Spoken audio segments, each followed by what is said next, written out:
السلام علیکم، امید ہے تمام دوستوں باب خیر وفیت سے ہوں گے۔ انتہائی دکھ اور تکلیف میں یہ ویڈیو بنا رہا ہوں کہ میں دیکھ رہا تھا کہ سوشل میڈیا کے اوپر کہ گھریلو جھگڑوں سے تنگ آ کر ایک شخص نے خود کو اور اپنے 4 بچوں کو بے دردی سے ذبح کر دیا، اور انتہائی دلخراش واقعہ تھا، جس کے بعد میرے اندر بھی جو کیفیت تھی وہ لرزہ خیز بن گئی کہ یار کتنے لڑائی جھگڑے گھروں میں تو ہوتے ہیں، لیکن اس مطلب ہے کہ حد تک چلے گئے ہیں کہ وہ بندہ خود کو نہ بچا سکا اور اپنے معصوم بچوں کو بھی وہ ذبح کرنے پر اتر آیا۔ اور یہ ایک انتہائی لرزہ خیز ہوا صدا تھی، اور میں اس کے اوپر میرے پاس الفاظ نہیں ہیں کہ میں اس کو کیسے بیان کروں۔ اور جب میں نے یہ ویڈیو دیکھی تو یقین جانے کہ میرا دماغ پھٹ رہا تھا جب میں نے ان بچوں کی لاشوں کو دیکھا، اور جس طرح ان کے گلے کٹے ہوئے تھے۔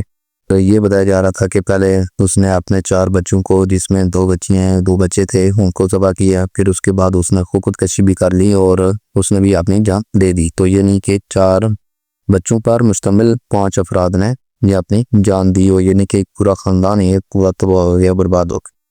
تو خدا رحم، میں تمام لوگوں سے یہ کہنا چاہتا ہوں کہ دیکھیں گھریلو جھگڑوں میں تھوڑی بہت تکلیفیں ہوتی ہیں، لڑائی جھگڑے ہوتے ہیں، نوک ٹوک ہوتی ہے، تھوڑا سا برداشت کر لیا کریں اور کوشش کریں کہ ایسی معاملات نہ ہوں۔ ہر گھر میں اس طرح کے معاملات چلتے ہیں، معاملات کو خراب کر کے مزید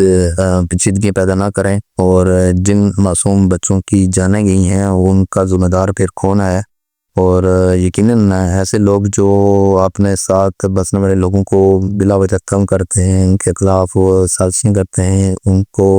بلیک میل کرنے کی کوشش کرتے ہیں، تو قانونی ادارے جو ہمارے پاس موجود ہیں ان کو بھی چاہیے کہ ایسے لوگوں کے خلاف بھی کریکٹ آن کرے، ان لوگوں کے خلاف بھی کارروائی کرے، تاکہ ان لوگوں کو بھی عبرت کا نشانہ بنایا جا سکے، تاکہ ان کی وجہ سے باقی دیگر معصوم لوگوں کی جانیں بھی بچائی جا سکے۔ تو اور یہ ایک انتہائی افسوسناک واقعہ تھا جو میں سوچا کہ چلے اپنا اظہار اپنے ویڈیو کے ذریعے میں دے دیتا ہوں، لیکن بہت ہی مایوس کن تھا، اور یقیناً اس طرح کی ویڈیوز میں سمجھتا ہوں کہ سوشل میڈیا پر نہیں لگانی چاہیے۔ کہ اگر اس طرح کا معاملہ ہوا تو تحریری آپ یہ لکھ سکتے ہیں، یا 2-3 تصویریں آپ اس طرح کے الگ سے ڈال سکتے ہیں، لیکن پوری ویڈیو بنا کے ڈالنا انسانوں کے اندر بھی خوف پیدا ہوتا ہے، اور بالخصوص جو بچے ہمارے دیکھ رہے ہیں ان کے اندر بھی منفی اثرات مرتب ہوتے ہیں۔